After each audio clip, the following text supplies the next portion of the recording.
Alright. We waited for a bit in the dark until the doctor returned home. We waited for a while, actually. And eventually, and then I saw it. I saw a car pull up and 4 people got out and came inside. Claire closed the door behind them and locked it. Reach for anything, and I'll kill you right here on the spot, Claire said, as she pulled a suppressed pistol out of her back pocket. Oh god, this sounds bad. It was two 12-year-olds. It was one male and another female. And the doctor's... Oh, yeah, another female. So, yeah. And the doctor's pregnant wife. Oh, fuck. I flipped the light on, and I held the steel bat with a few nails sticking out. Hello again. Please, take a seat, Tony said, with lethal vibes. Put everything in your pockets on the floor, and I dare you to be a hero, Claire said. She pointed the pistol closer to them. They emptied their pockets, and Claire kicked it away. Do you remember me, Adam? Tony asked. Just leave us be. We have nothing you want, so leave us, the wife pleaded. The wife pleaded. Claire walked over and backhanded her in the face with all of her force. You speak when you are spoken to, Claire barked. You can look at me like I'm a bad... Okay, you can look at me like I'm the bad guy, but the truth here is... Okay, yeah, all of you can look at me like I'm the bad guy, but the truth here is, your father's done more damage to people than I could ever do. Just over a little bit of money, Tony said. Claire tossed Tony a pair of brass knuckles, and Tony shattered Adam's nose. His wife gasped, and Claire rushed over and dug her fingers into her neck and began to choke her. I will cut your tongue and vocal cords out if you keep it up, Claire said, as she released her grip, left nail marks that were scorched red on her neck. But at least she could breathe. I think this is just one big confusion. You must have the wrong guy, the doctor said. Okay, fuck. I think this is just one big confusion. You must have the wrong guy. I'm just your normal guy. I keep my head down, avoid trouble, and I mind my own business and I tend to my family. In fact, I've never gotten a ticket or arrested once, Adam pleaded. I put the papers on the table and began to read some of the info. From your first day and your last. From your first day and your last. I'll just read some of the notes that you kept on your computer.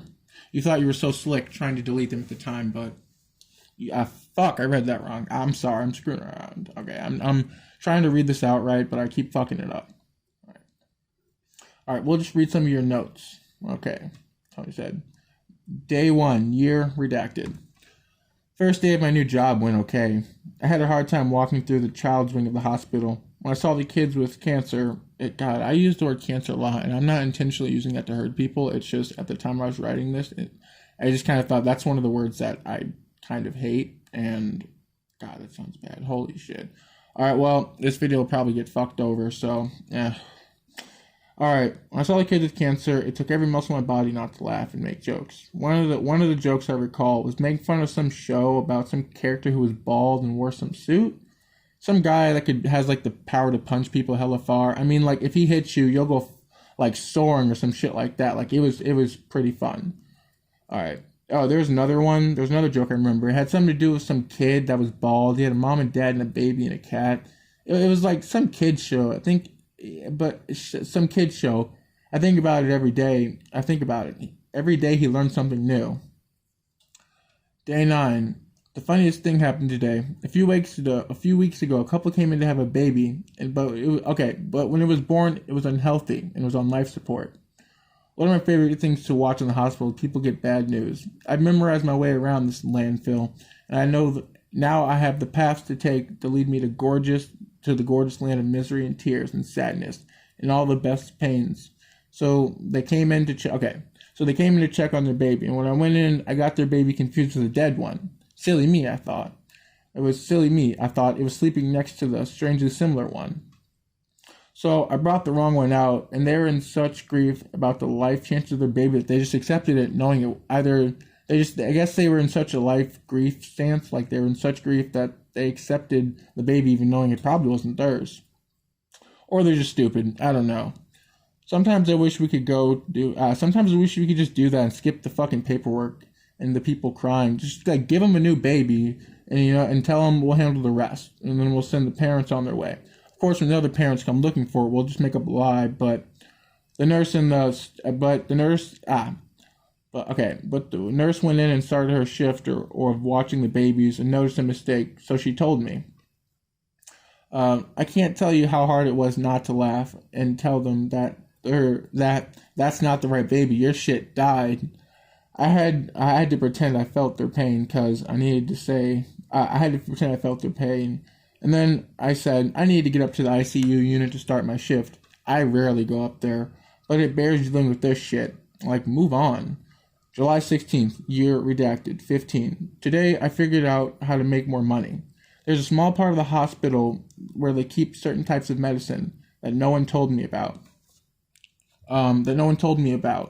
There's a worker that works around there I know there's a worker that works around there that parts with the stocks that works around that part with the stocks, and goes in and out of there. And I know she has low self-esteem, and to be honest, the fact that nobody likes her at this job just makes it easier. Hold on, let me just take a sip of soda. Alright. Okay. No one really talks to her, so she just tends to her work. Today, I introduced myself. Alright, her name was Kim. I bought us coffee, and I did my best to spend every day and every break to sit with her. In the halls, I would say hello to her, and she'd say hello back. I paid attention to her to see if she changed anything, like her hair, shoes, clothes, and a bunch of other stuff. I did my best to make her my friend and make her trust me. August 1st, year redacted. After spending time in getting her to trust me, I'm ready for the next step of my plan. November 10th. I now know the code to get into the medicine room, and no one has a clue. I know it. October 25th, year redacted. Oh, what is that? I can't even read that. Okay. I thought my idea would go smoother and quicker in my head, but at least the hard stuff's out of the way. I went around town, went to the local rehab clinics, and to the places. From what I've heard from coworkers, are places where they shoot up, and there are a lot. But why wouldn't people be there? I mean, there's a place where they shoot up. Why wouldn't people be there? Picked out a few people who couldn't, who couldn't help it, but had a decent amount of money, and I gave them some info on what I have and where to meet me at what time. I requested a full night shift, and I told the night guard to shut off the cameras for the medicine room and the outside cams because they were getting hot. So he did, but only I told him. But only because I told him I'll handle any paperwork complaints. I left and acted quickly. I made my way to the medicine room, and I put a small amount of medical weed and opioids and morphine in my deep pockets. I left without leaving a trace. I sprayed myself with some disinfectant spray to mask the odor. And I went back to the guard's room and poked my head in to minimize the amount of my pockets being in there, just so he couldn't see anything hanging out of my pockets. I told him I fixed the cam. I told him I fixed the cam. That night it made good money. I got them hooked, but I have to be careful because I'm playing on thin ice. November 30th, year redacted. Okay, today I had to do so much paperwork on the suicide part of the hospital. Everything from attempts to threats I had to record and put it in the system, but the whole time I was working, I was thinking to myself about this. I was thinking to myself about it. I am so sick of these reports. I'm just thinking to myself, bitch, do you want me to bring you cyanide, a knife, suppressed gun, or some means to kill yourself some means to help your sad attempts to kill yourself? It's the same shit every fucking day. They get all butthurt, they get mad, and they try to kill themselves and make a threat, and they never fucking succeed. The big part of the fact is that they never succeed. That makes me angry. Like, you're so close, but then you're like, I changed my mind. And someone has to come help and call 911. Someone has to help and call 911. Someone has to help calm them down. 911 stopped taking our calls for suicide attempts, and I don't blame them. No one wants to get up at 3 in the morning to race to a hospital because someone forgot something that ends up being another item that's a fucking failed attempt. This is a 15-story building, and no one wants to rush to get a cherry picker or a landing pad for someone who talks big on not being afraid of death but has open arms for it but won't look over the edge. So then they would. So then they would get. So then they'd go get a fucking negotiator for some basic hoax, because they never succeed. Bottom line: if you're gonna kill yourself and you have a chance, then fucking do it. Don't put that bullshit where you sit on the edge of death. If you're serious about wanting to die and you have nothing to live for and for nothing to live for and everyday suffering, then do it or don't. March 13th, year redacted. I think I've spread a bit on the outside. I had to help a few people today, except some people brought in cash for me to turn a blind eye for a few prescriptions and other things. My medical oath or vow is long gone. I'm here for the money. The rest can burn. May 27th, year redacted. People who work here are just so slow. I swear a blind child could tell what's going on. I've been here for quite some time, and every day someone throws me money to turn a blind eye for something, and I'm used to it. In fact, it's pretty noticeable in the system, but I guess since I'm such a good person, they're okay with it. June 6th, year redacted. Today I solved 2 problems with a funny fuck-up. I had 2 patients. The first one had ADHD, and the other patient who was depressed and mentally challenged. This is gonna get me killed. Mentally challenged in the sense that he was in a special ed classroom throughout his years in school. Here's the funny thing. I filled out a form for new medications, right? And there was a mix-up. But I was aware of it. But I guess I was off on some, so oops, I guess.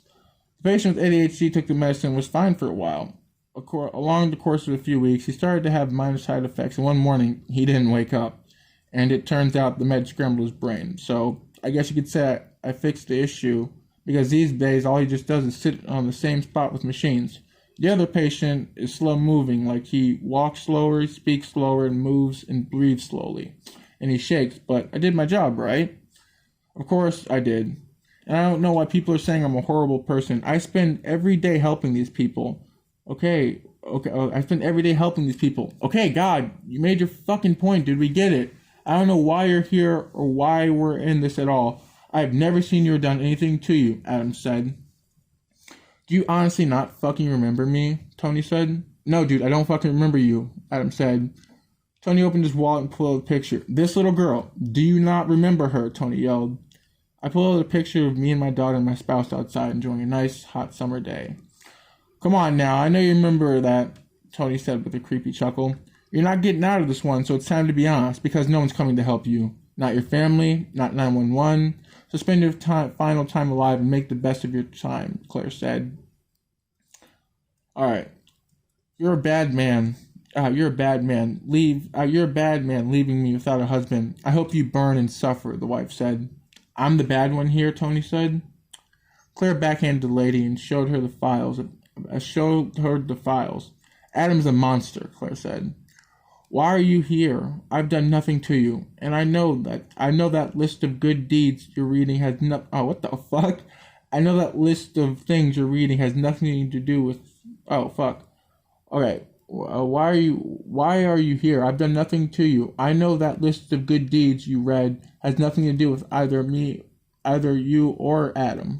Fuck. He wouldn't be here. He wouldn't be here had he. He wouldn't be here if you hadn't made the choices that cost so many lives.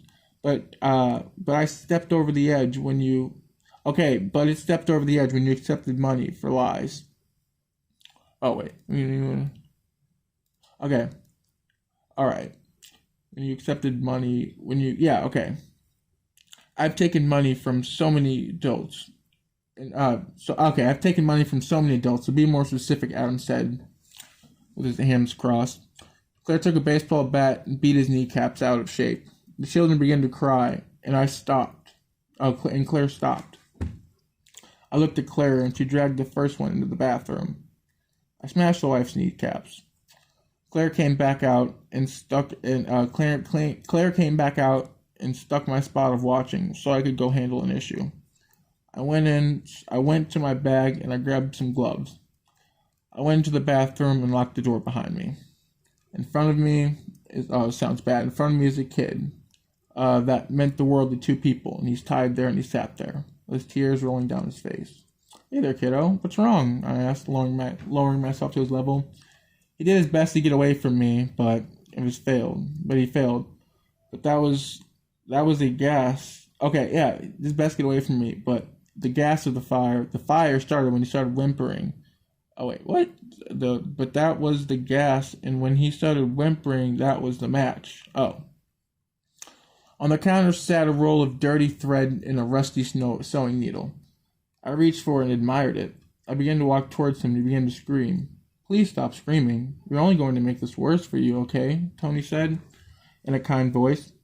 He screamed louder at a high pitch. I punched him in the throat. Tony punched him in the throat, and he went silent for a bit. And in the background, I could hear the mother pleading and crying and begging for him not to be harmed. Shut the fuck up, Claire said. Or I say it in a funny way. Shut the fuck up, Claire said. But with each word of that sentence, she hit the wife. So, shut the fuck up with the baseball bat. Okay, I tied a thick tape around the son's eyes and told him calmly, if you make any noise, you'll be in more trouble. I sewed his mouth shut. See, it wasn't that hard, now was it, champ? I gave him a slight punch in the arm, a slug, just like a friendly one, I said with a smile. Punch him in the eye a few times, making sure his eyes swelled shut. Because tape is pricey, right? Am I wrong? Go to the store. Tape can be pricey. Anyways, I dragged him back next to his mom. She nearly passed out. You feel that in the air? It's beautiful, Claire said. The daughter began to cry sadly and get close to her mother for comfort. I split them apart. Nope. It's time to stand up and be a big girl, right? Tony said. Isn't that what your mom says? Tony said. Because she won't always be around to help you in this cruel game of life, Tony said, as he tapped her on the nose. Claire dragged the mother away to the bathroom. So you like to look pretty, huh? On the money of others suffering? And so you like to be pretty, huh? On the money of others suffering? Huh. And look at those nice tattoos. They must have cost a lot, Claire said. She pulled a butterfly knife from her boot and smiled, showing her perfect white teeth. Claire walked towards the lady, and the lady began to panic and scream. Claire put the sharp blade up to the lady's lips and said, shh. The lady didn't calm down, so Claire grabbed her violently and tightly by the hair and slammed her head against the wall a few times and pressed the knife tightly against her throat. Quietly said, it's time to hush, Claire said as she giggled. Claire forcefully sewed the lady's skin to the chair and cut her tongue out and sewed it shut. And then she sewed the wound shut and then sewed her mouth shut with filthy, dirty thread. The type of thread that can be found in type of thread that has feces or gross substance like dirt, really nasty dirt, old type of nasty street. Think of finding a spool of thread in the street that's just black and tar and nasty. And then imagine somebody sewing your mouth shut with that. How all that juice and fucking gross shit gets into your lips. Gross. Okay. She sewed the mouth shut with the filthy thread. Claire traced the tattoos on her arm, and Claire slowly cut them out, and she threw them on the sink in a pile. The lady shivered in fear.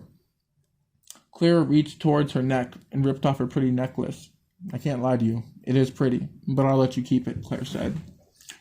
Claire went to her bag and brought back a pair of pliers and a blowtorch. Claire heated up the metal case and stuck it against the lady's chest where it used to hang. Claire took her rings off and made 2 slices on her index finger, on each side, pulling her skin back like a banana. Claire tucked the small ring under her skin and sealed it shut. Claire took out the lip piercing and put a new one in with a staple gun on the left side of her mouth. Well, not shit. And put another one in on the right side of her mouth, the stapler. Claire took out her earrings and used the filthy sewing needles to poke holes in the top of her right ear. And Claire stretched the hole to tear the skin just enough with a needle in her fingernail. I'm being nice to you, and I'll let you keep your jewelry, Claire said.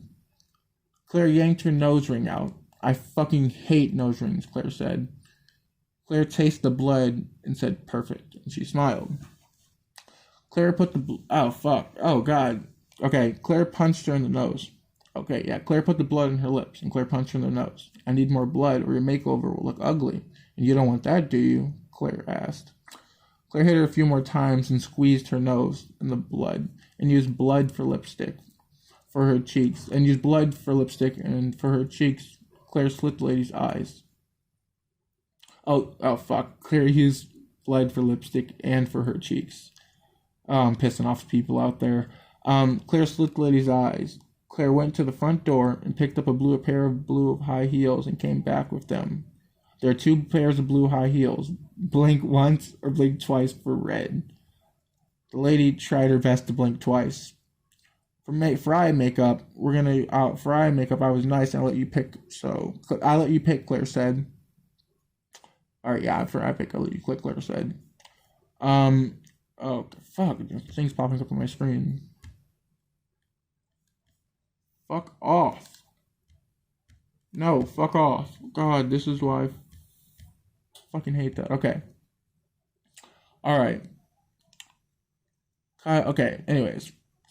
Claire jammed the high heels into the lady's eyes, but stopped. Silly me. Why do I do that when I can just use my fist? Claire said as she giggled. Claire stuck the lady in the eyes until they were puffy black. At last, and last of all, I must do your hair, Claire said as she put it in a pretty bun. This is your big day. Now let's go see how your husband feels. Let's see how your husband feels. And trust, girl. And trust me, girl. You look amazing, Claire said as she dragged her back, but stopping before we could see her. Okay, here she comes. I hope you guys like her new look. I sure as hell do, Claire said. Yeah, I sure as hell do too, Tony said. I scooted the daughter back over. Go on, give her a hug. You did a good job being a big girl now. You did a good job being a big girl. Now you can relax. Your savior is here to protect you once more, Tony said. Tony high-fived Claire and hugged her tightly, and they laughed. You know what? This might be her lucky day because what the fuck? This might be her lucky day because I might just keep her alive just to steal his girl, Tony said. Shit. If I was you, I'd do the same, Claire said. I hugged her and I picked her up and spun her around.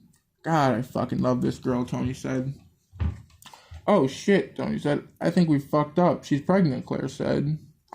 Oh, Claire said with a smile. Oh shit, I forgot.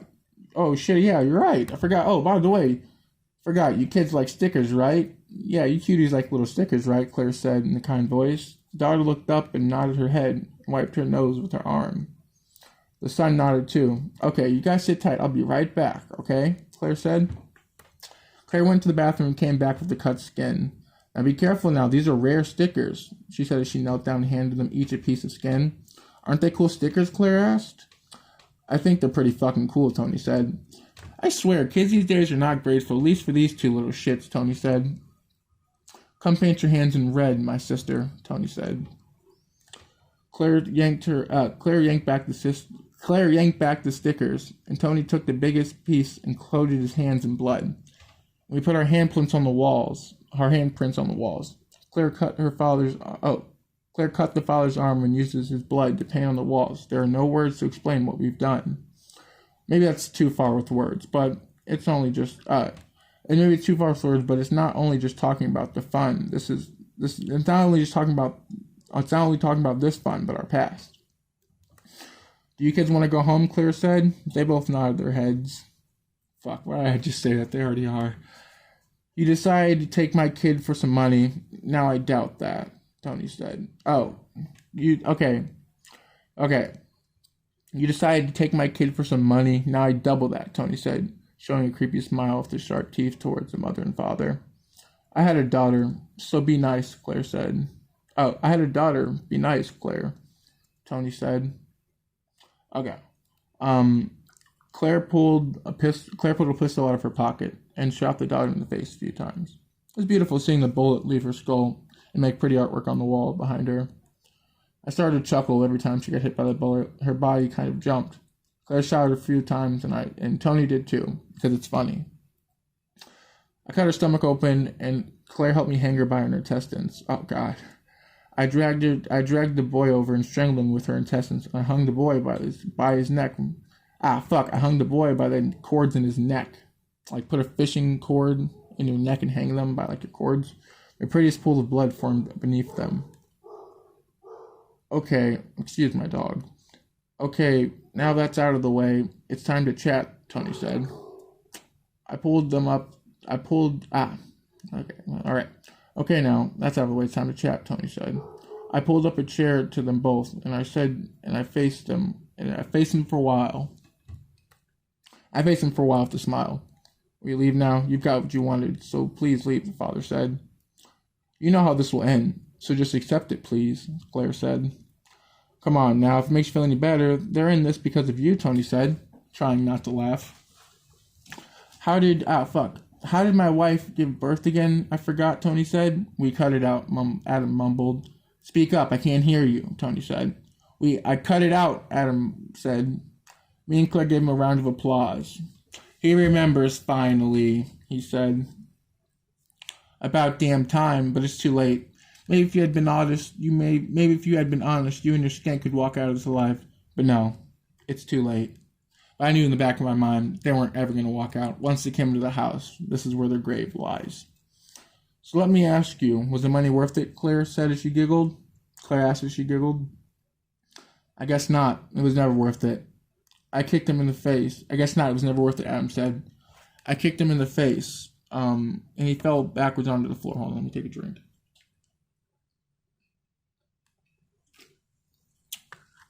Alright. Okay.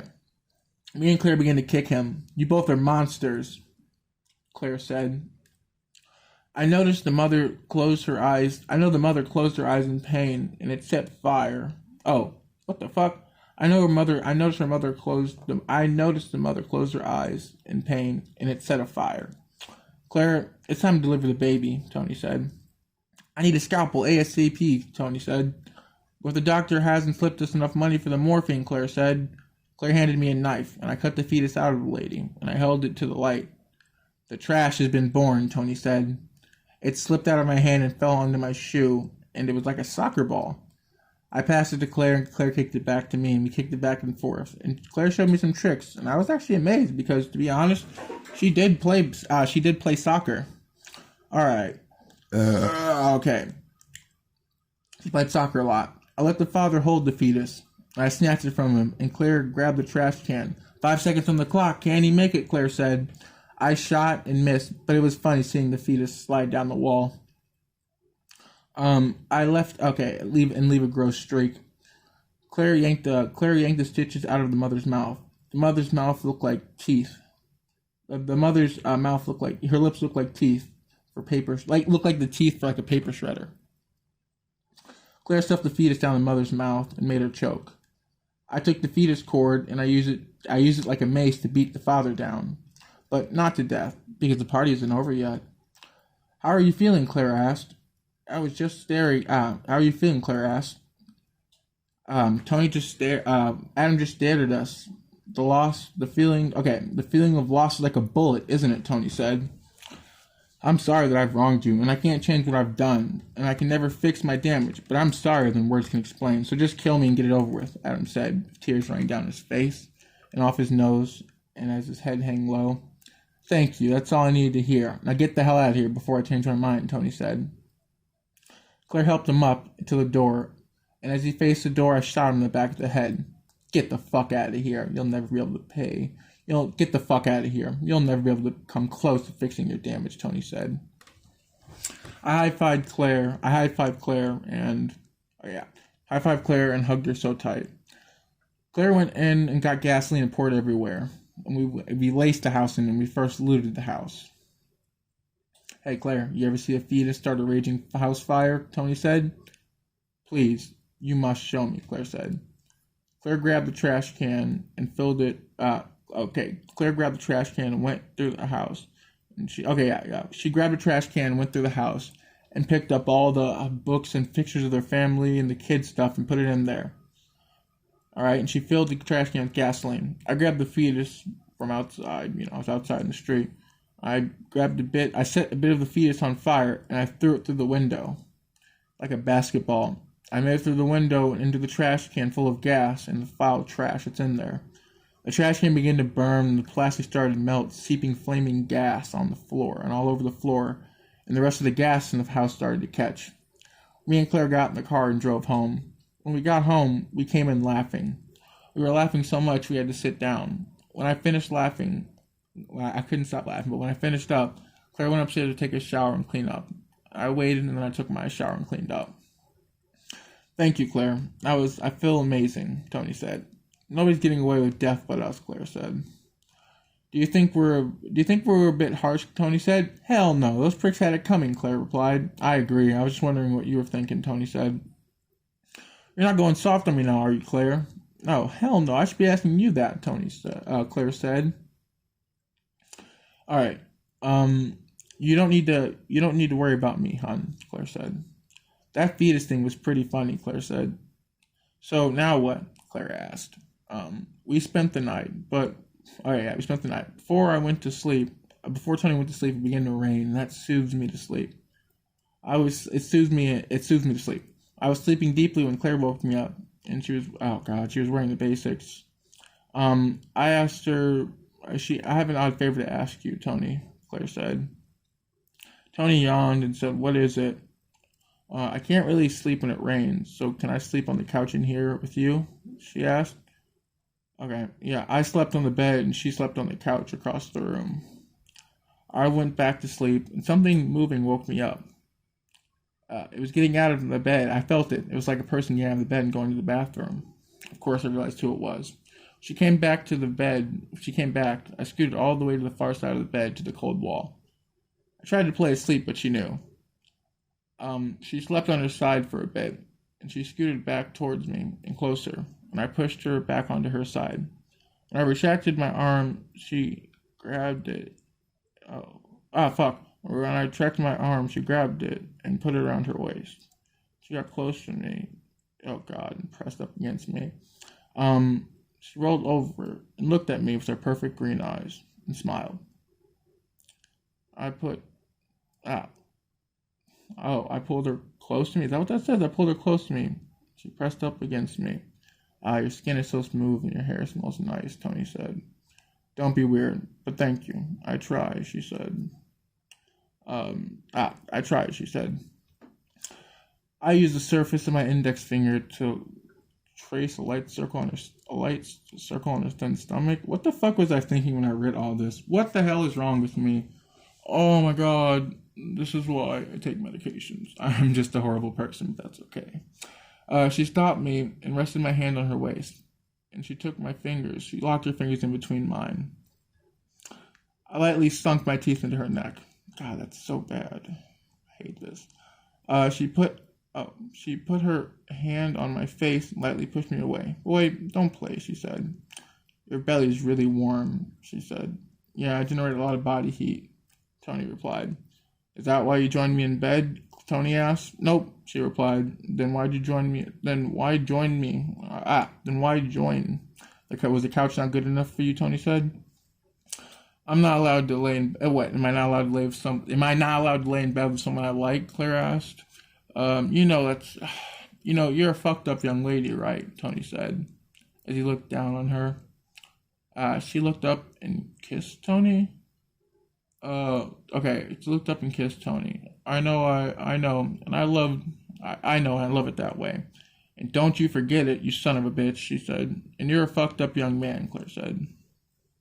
Why, thank you. I tried, Tony said. Alright. As Claire laid back, please fucking kill me. As Claire laid back, her bra strap against me was an itchy tag. It was like an itchy tag on a shirt. I just can't fuck with it. Out of all the bras you could have picked, you picked the one with the most irritating strap. Then take it off, duh, Claire said. Really? Tony asked. Yes, but be quick, my back gets cold, Claire said. I did my best to unstrap it and not look clueless. Claire took it off and chucked it across the room. She rolled over and looked at me with her green eyes. Oh, and by the way, this is not a fucking fan fiction. Whatever you fucking people call that, fan fictions or fantasies, don't fucking call it that. This is not what this is. This is intentionally meant to be a fucked up story. Alright? Hopefully YouTube will let me keep this on YouTube. I don't know. There's a really high chance it might get taken down. But if you see this video on YouTube, which you obviously will, please don't take this video down. I'm thinking about writing more stories that are messed up. I was watching the YouTuber Meat Canyon, and he has a lot of messed up drawings and videos, and I fucking love things like that. That playlist H/V, that is got messed up things in there. I love messed up things. Honestly, the person that you're hearing right now, it'll take a while for you to see my face, but I am a horrible person. I'm not a fucking asshole, but I have a very bad mind, and so one of the ways I get it out is writing things down. Um, by the way, if you made it this far to the video, fucking thank you. I know a lot of people probably skip this video like, oh, he's fucking up too much. Nah, fuck this nigga. But thank you for sticking around. All right. All right. She leaned at her back up against me and I ran my fingers across her nice smooth back. Feels better, doesn't it? Clara said. Damn right. But there's one last thing that you're forgetting to lose, Tony said. Nice try, but not yet, Claire said. She put her arm around my waist. Oh, she put my arm around her waist and locked her fingers with mine, and I fell asleep with her. I woke up with her wrapped around me. My arm was numb, so I tried to move my fingers a bit till I could feel them, and that startled her awake and she slapped me across the face. The hell was that for, you bitch? Tony yelled. I'm sorry, it was a reflex, but next time ask. I'm sorry, my cat just climbed onto my desk. Okay. I was sorry, that was a reflex, but next time ask, she said with her face blushing red. I'm moving my fingers and I was gonna move my arm because I couldn't feel them, you bitch, Tony said. I'm sorry, that spot has a bad past, and, you know, hence my uncle and father vanishing, Claire said. That hurt a lot, god damn, Tony said. I'm sorry, I'm sorry, baby, I didn't know, Claire said. Your hand sure as hell did. I mean, that was a critical hit. That was a critical hit right there on the mark, Tony said. He rubbed his cheek. Yes, I love you too, Katana. You're lucky I don't have your skin, because if I did, it left a red mark. Left a red mark in a handprint, Tony said. I would never do that to you when you're asleep or without permission, and you know that, Tony said. I'm sorry again. It was a reflex, Claire said. I'm surprised you have that much force in a small arm for a girl like you. Like, you damn near knocked me off the bed, Tony said. Well, don't judge a book by its cover, Claire said. Oh, it's good to know you still got it, Tony said. Damn right, and don't you ever forget it, Claire said. I rolled back over and laid the stinging side of my face upwards because it hurt too much to lift from that side of the pillow. I like the symbol on your back. It's cute, Claire said. Don't say it's cute, because it's far from that, Tony said, as he covered that part of his back with the symbol and rolled over. I want one, Claire said as she laid on my side. No, we're not getting into this. I don't want you in this, Tony said. At least tell me a little bit about it, please, Claire said. What the fuck? I'm sorry, my cat was just right next to me and she just flipped sides. My bad. Okay, fine. This is gonna be done with me, but don't tell anyone ever about this, okay? Tony said. Tony, it's too late to go back, and you've seen my comfort around bad things, and you can trust me, Claire said. Just hear me out, because I know this will sound stupid, but just hear me out, Tony said. Go on, Claire said. A long time ago, when I was around the age of redacted years old, I was a leader. I called it the family, but it started off as me and my friend Max. We both grew tired of the same thing every day, and we snapped. We both finished school and started our work. Max was good at computers, and I was good at building weapons. And I was also good at building. Oh, okay, what we didn't know we had in common was ruthlessness. I began to build weapons and equipment, while Max stole money on mine. Alright, I'm sorry. I'm not tired. I'm just, oh god, my fucking back hurts like a motherfucker. I'm like slouched over. I'm a tall motherfucker in real life. Okay, alright, anyways, so, okay. We started with small tasks. We started with small tasks. We had a chat about between ransom and fear.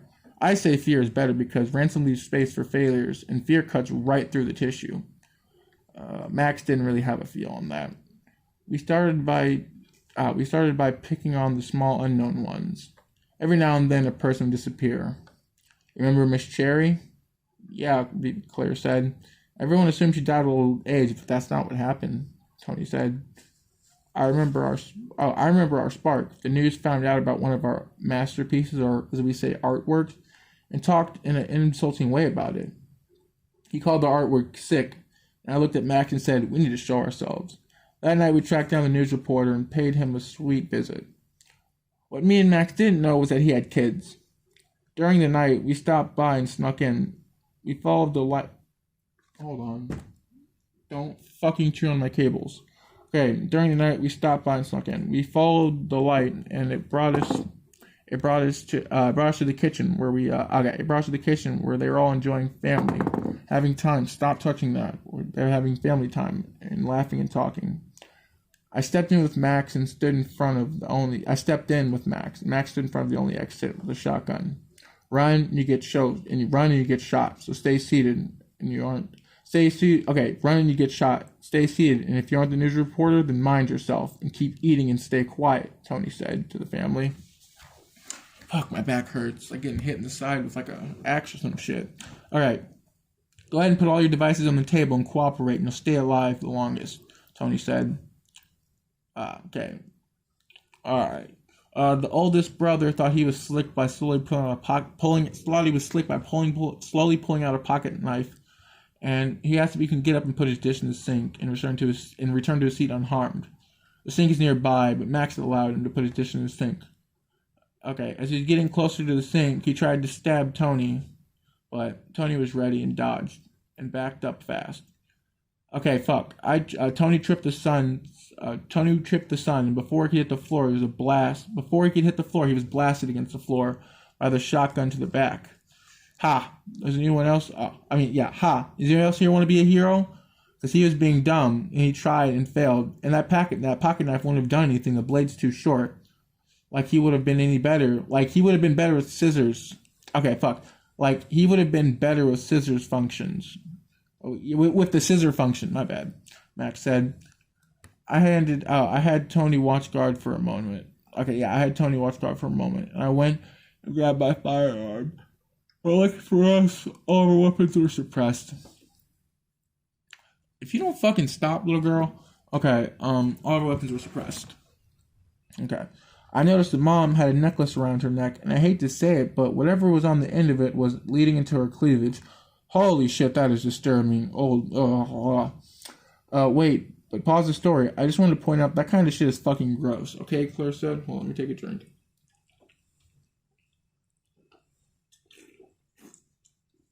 It's like my 16 can of soda. Holy shit, I'm unhealthy. Okay. Wait, pause the story. I just want to point out that shit's fucking gross. Okay, keep going, Claire said. I agree, but anyways, I saw she was playing. She was trying to play it off like she was trying to fix her shirt, but she was trying to dig it out. So Tony shot her in the chest and blew her head off. It was one of those damn little necklaces with the button on there and you press to call for medical help. Tony dragged her body over to the son's body. Anyone else got some fucking tricks up their sleeve? Because you're ruining your chances of walking out of this alive. Max said. Tony said, my bad. Okay. I brought in one of those boxing dummies. I brought in one of those motherfucking boxing dummies that is the torso up. Max tossed me and his version on the table. It was a human torso, but beautifully preserved. Morty. Okay. I placed it on the center of the table and everyone would look at. Do you like it? Tony said. I do, Max said. Why am I asking this prick? He's just gonna lie to get out of this. Silly me, Tony said. Just know all the fatality here are because of your dad, so keep that in mind, Tony said as he smiled. I walked over to the father and I broke his nose and a good amount of his teeth with the stock of my shotgun. The daughter started to cry when blood splattered on her face. And as for you, young lady, I know so much about you. And don't think you're getting off the hook, Tony said. Max put his hands on her shoulder and rubbed them. I walked behind Max, put my hand on his back. That was a signal to stop. Max let go and walked over to the other side of the table, and leaned on the counter and just stared into the girl's soul. I was next to the girl when Max pulled out a pistol and shot the girl in the face. And he leaned back on the counter with his arms crossed inside, with anger. He put the safety on his pistol. May I? Max asked. Dude, Max, fuck, dude. My bad, guys. Tony, shit. Oh, shit. Oh, my fuck. See, the problem here is that part of the story is where they met Max. Fucking Christ. Okay. Anyways, though. Okay. I fucked that up. Okay, anyway, anyways. Okay, so this side of the table. Okay, this time. Okay. Tony walked. Oh, yeah. Okay. This part is kind of fucked up. Okay. So, Tony dragged his son's body over to the. Anyone else got any fucking tricks up their sleeves? Because you're ruining your chances of walking out of this alive, Tony said. I brought in one of those fake boxing dummies with the torso. And, what was it? Fucking, what the fuck, man? I'm over here falling apart. The fuck is wrong with me? Old, fucking unsober ass. Okay. Okay. Tony handed, clear hand. Oh, wait, fuck. Oh my god, I'm so stupid. Anyways, my fucking stupid ass. Okay, I'm sorry. Okay, alright. Okay, so Max put his hands on her shoulder. And I know this sounds pedophilic, but there's a reason behind it, because it'll tell you something about Max. Max put his hands on her shoulder and rubbed them. I walked behind Max and put my hand on his back as a signal to stop. We're only here for one thing. Max let go of her and walked to the other side of the counter and leaned on the counter with his arms crossed and anger in his eyes and just stared into the girl's soul. I was next to the girl when Max pulled out his fucking shotgun and shot the girl in the face, pistol and shot her in the face. He leaned back with his arms crossed and put the safety on the pistol. May I? He said with a smile. I sighed deeply, letting him know, oh my god, I fucking hate you. And I rolled my eyes, closed my eyes, and just said, fucking hurry up, Tony said. Max dragged the girl's body into the darkness. Tony broke the father's finger, but restraightened them. Tony broke the father's fingers, but restraightened them. Tony grabbed the man's arm and reached out to touch the torso. Do you feel that? Tony said. That's the feel of a masterpiece of art, you cuck, Tony said. I peeled the strand of skin off and tied it around the father's wrist. That's art, Tony said as he punched the table. Tony cut the stomach open and made a collar bow tie. You know, like a bow tie for like those little fucking fancy ones or those neckties, what the fuck you want to call them. With the intestines around the torso on the top, and then moved towards the bottom. It could be a bow tie or a robe tie. Tony went and grabbed the head of the torso. Look at this. It could be a mug or a cup, Tony said. Tony poured the thermos of blood. Fucking Christ. Tony poured a this thermos you keep drinks in, into blood into the head. Take a sip, Tony said with anger in his voice. The father took a sip out of fear. Good, isn't it? Tony said. The man nodded his head. That was a lie. So, what did you say? So what did you say? So why did you say what you said on the news? Tony asked. There's a crime that you report about. Whenever there's a crime you report about, and you always have some negative comment to say about it. And you don't even think of a reason behind it because you don't care. You just cut it out of the news. Or you think they'll cut it out of the news. And you don't worry about them finding you and giving you what you deserve because they're locked up. Because they're all locked up. But this time, you're the victim. This time, you're the victim. So congratulations, Tony said as he put his hand on, as he put his hand up for a high five for the father to high five him. But he never got that high five, and he smiled. Tony punched the man in the jaw and broke his jaw. Fucking prick, Tony said. Tony kicked the man clean in the face, and he fell backwards in the chair. Come on now, get up, Tony said as he helped the man up. The man quickly did his best to stab Tony with the hypodermic needle, but failed. Tony stomped the man's face into mush. Max, get the hell in here, let's go, Tony yelled out. Max came in, and I noticed part of his pants, his fly was unzipped. I rolled my eyes and I didn't care. Alright. Damn it, Max, we've run over this. We're here for one thing. You damn near hit me with that shot to the girl's face. Tony said, just shut up and help me because what's been done here. Okay, just shut up and help me because what's been done has been done. So let's go, Max. Oh, let's go, Max said. All right. I brought in the meat grinder and a few mason jars.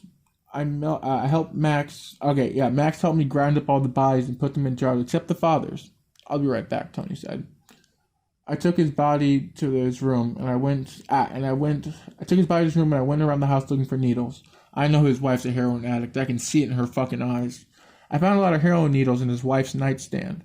I put the needles in the ends of his fingertips and along the veins in each arm, and I propped his body up in a chair and crossed his legs, and I cut out his heart and placed it in his hands. I drew on the wall in blood, "Is my art still sick?" It was so fun, but sad it's all over. Tony, what the hell are you doing in here? We need to get the fuck out of here before someone stops by, Max said. Why the hell did you bring the mason jars? Max asked. Trophies, dumbass. Now let's go, Tony said. Pause the story. Do you still have those jars? Claire asked. Tony went down the stairs and brought them up. Pretty cool, right? Tony said. You damn right. That's fucking awesome, Claire said. Okay, back to the story, Claire said. When we got home, we cleaned up and got ready for bed. We watched the news before we slept tonight. Tony said. Okay. When the news brought up our so-called tragic news, the lady picked her words very carefully and made a smile. I gave Max a fist bump and we celebrated by getting stoned. We need to make a mark to let them know, Max said. We spent most of the day trying to draw a symbol. Okay, I finished the logo, or whatever you want to call it. What do you think, Tony said, as he handed the paper to Max. Not bad, Max said. Where's yours, Tony asked. What do you mean, Max asked. Today we're supposed to work on our mark. From what I can see, all you've done today is eat cheesy poofs all day and sit in your boxers, Tony said. Not true, I've been working. Just look at my work, Max said, as he dusted off with cheesy puff-covered paper. Well, as he dusted off the cheesy puffs off of him and looked for paper. Handed me a receipt for a meatball and fries and a milkshake with some doodles on the back. What the hell is this? Tony said. What? It's my work. Don't judge me. It's my work. Don't judge.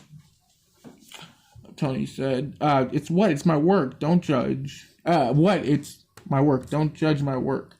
Max said. That is not hard work. Those are just symbols that have already been owned, you bonehead, Tony said.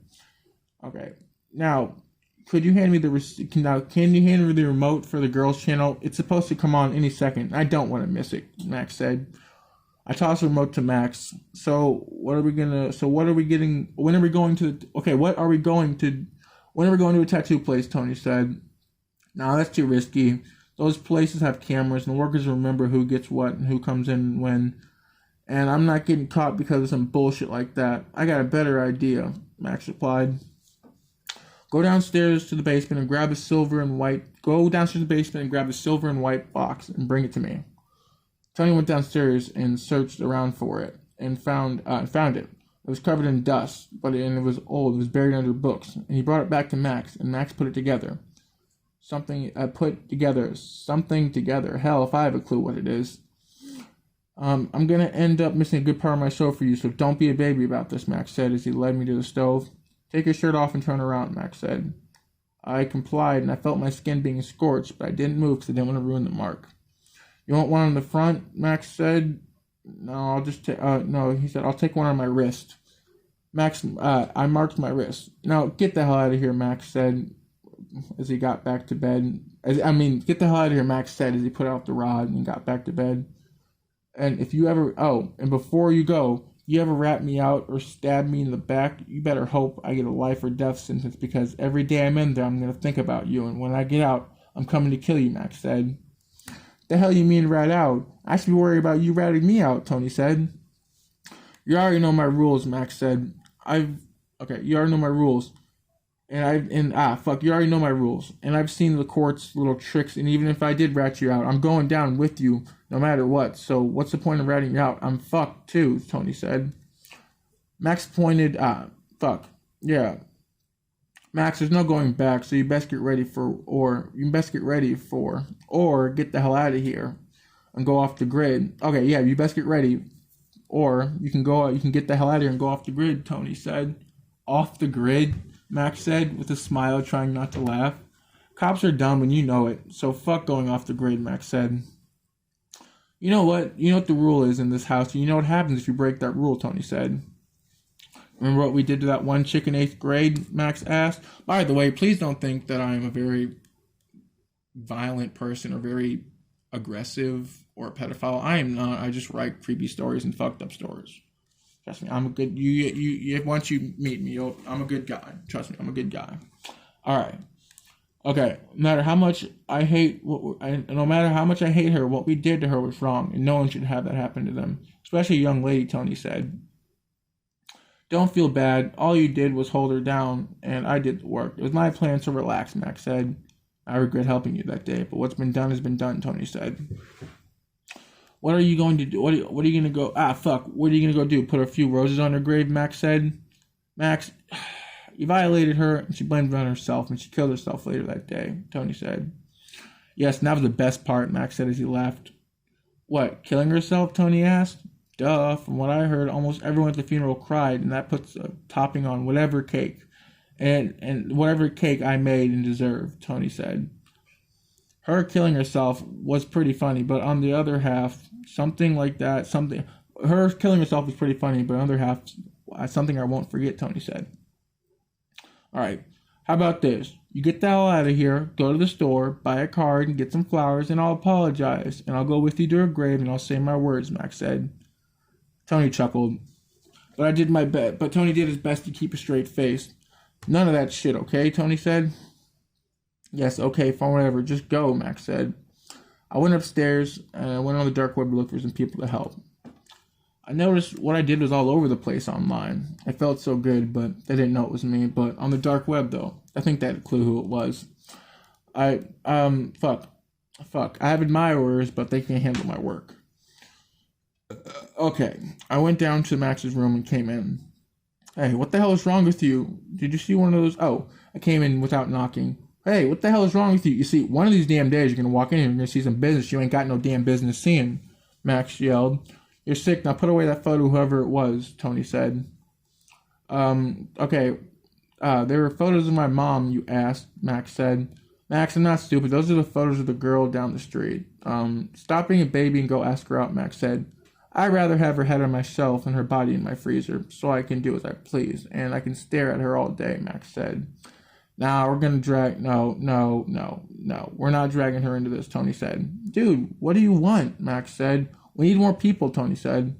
Well, go get them, Max said. No, because there are some people who can be fucked up and deal with it, and then there's some people who can try to act fucked up and not be able to deal with it. And then there's those who are just liars. And we don't have time for risk or chances. We need something we know we can rely on, Tony said. Oh my god. Okay. Well, here's what we're gonna do. Okay, the hell do you want me to do, Max said. Calm down. God damn. Tony said. Like a clone or a robot or some shit, dude. Just go on the web and make an ad for ruthless people and we'll test them or some shit, Max said. Now go. I went back upstairs and made an ad. With a few days, people started to show up, but everybody looked so sketchy. Like, they were just sketchy. Okay. Me and Max snagged a few test rats in the middle of the night. No one would ever notice they're gone or missing. We set up the system, and if anyone tries to leave, it sets off an alarm. That was me and Max's cue to put down the rat.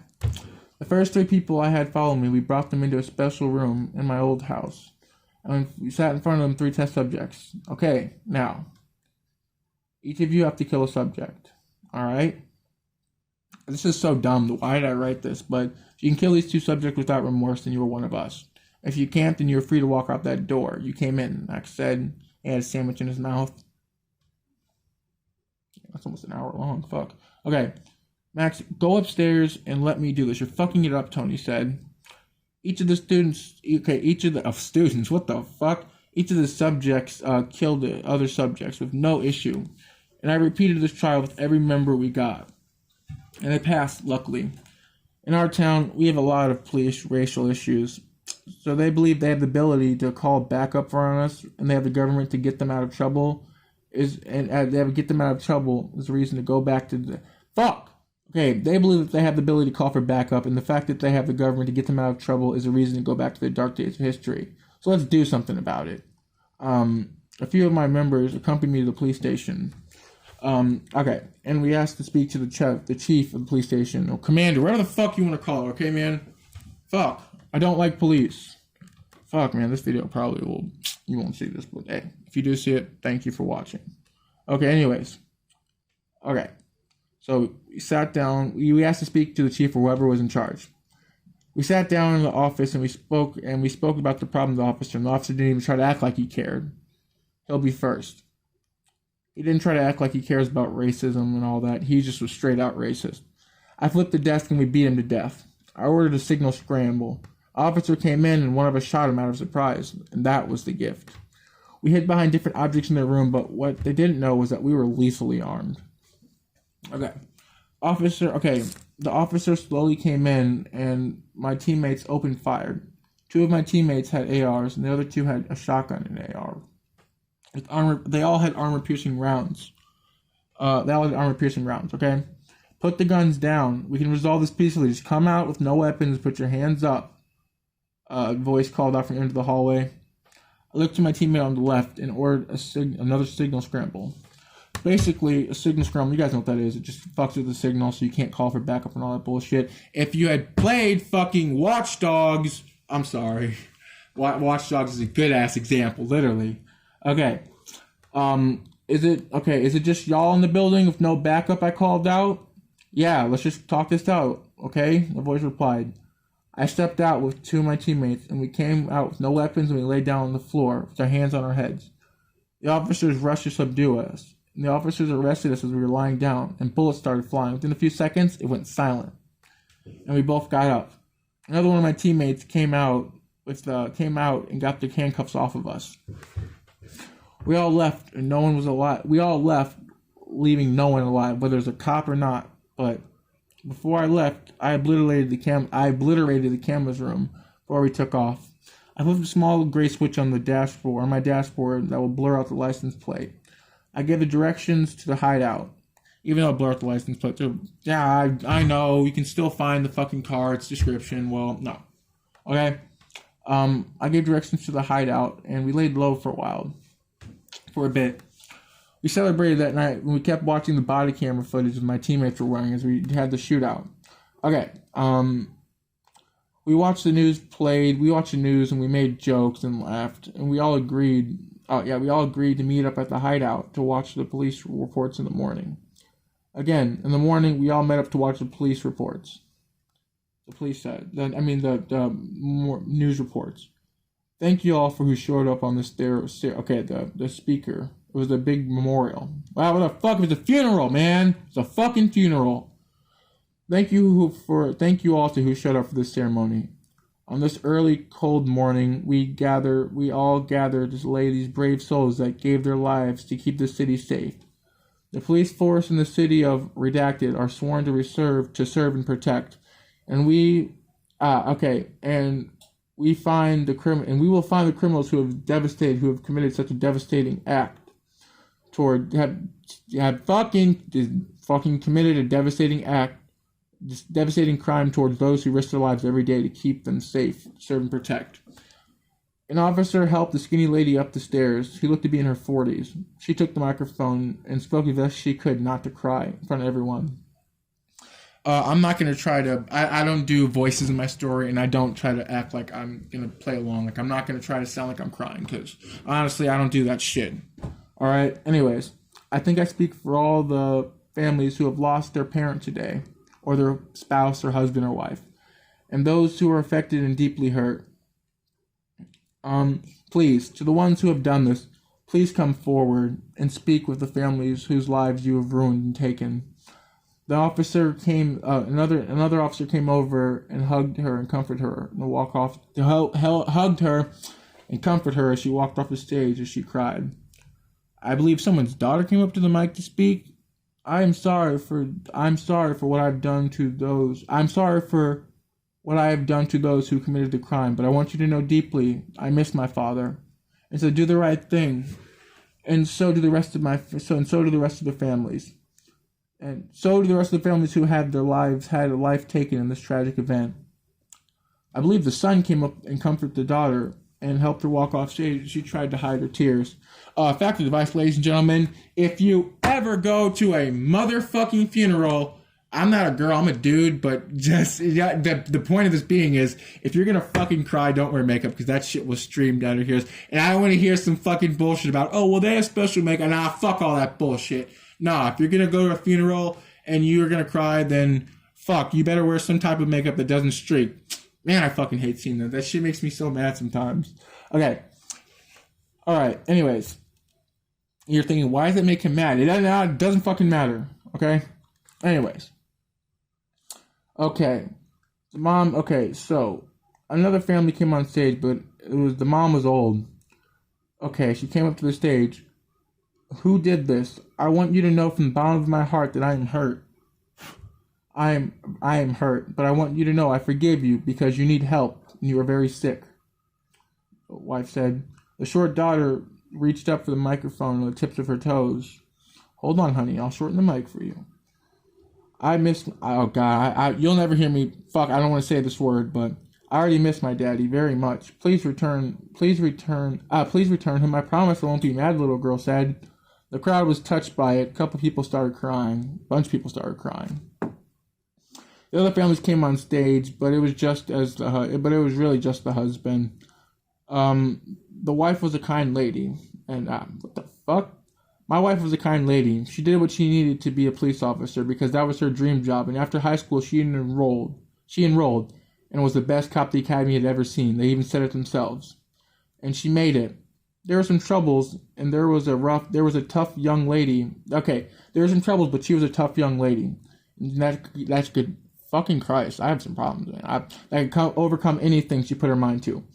On the day she became an officer, I'll never forget hugging her with so much proudness and joy that she got her dream job. That she got her dream job, and that there were no words to describe how happy and proud I was. Almost everyone in town knew her as Sunshine. She would spend her time helping people when they needed it. Hell, she spent her days off helping the community. She could just about make anybody smile.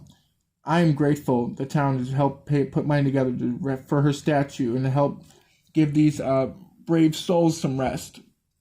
I help the statue and the special officers, the greatest of the special officers. Thank you all. Fuck, I fucked that up. The rest of the families were too upset to speak, but I flipped the TV off. Is that the little girl? Is that the little girl? Okay, bruh.